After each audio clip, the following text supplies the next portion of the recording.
عرضي دي بحالك عرضي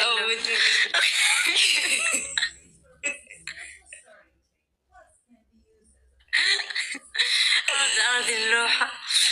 لازم باش كتفكر في الصباح كيفاش كدير كندير كنعود تلتا واش كدير نوريك أعوذ بالله عند الفقيه كيقول لها بنتي عرضي لي اللوحة زعما بالعقل هي سيري أعوذ كتبغي تنطح الفقيه حالتي مرحبا بك عبد الاله يلا نقول لكم اقسم بالله كدير هكا يلا سيري ملي كتبغي تعرضي على الفقيه يلا انا نقول الفقيه ديالك الفقيه كتبغي بوحدك يلا سير اعوذ بالله عادي عادي تقتلي أعوذ بالله من الشيطان الرجيم بسم الله مشي هكا كتلاحظ تحت كامل كطاح ديريها ديريها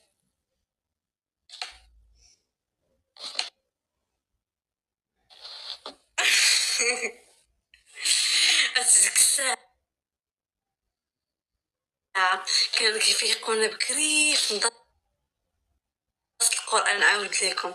كانوا كيفيقونا بكري وتجيني كتشيل الطواليت وكتنعس فيه بكثرة الناس عرفتي كان كيجينا واحد النعاس خطير الله عرفتي ذكريات اقسم بالله والله ما كرديت الايام ورجع من درس القران كنت دارت فيا عادي مالك احسن درس في العالم وياه مش القران اللي خايب ربنا اللي خايب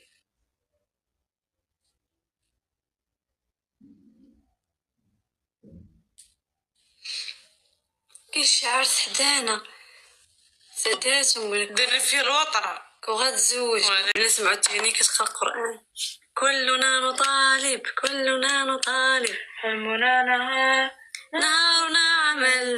نملك الخيار علمنا معنى الوفاء علمنا أن نخشى الآلام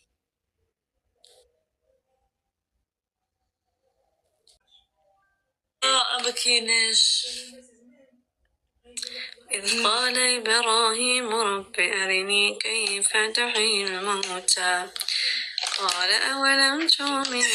قال بلى ولكن ليطمئن قلبي أعوذ بالله من الشيطان شوف الإخوان شوف السيدة دي وقيل حماقة عاودي جدتي عاودي هادي هما الناس هادي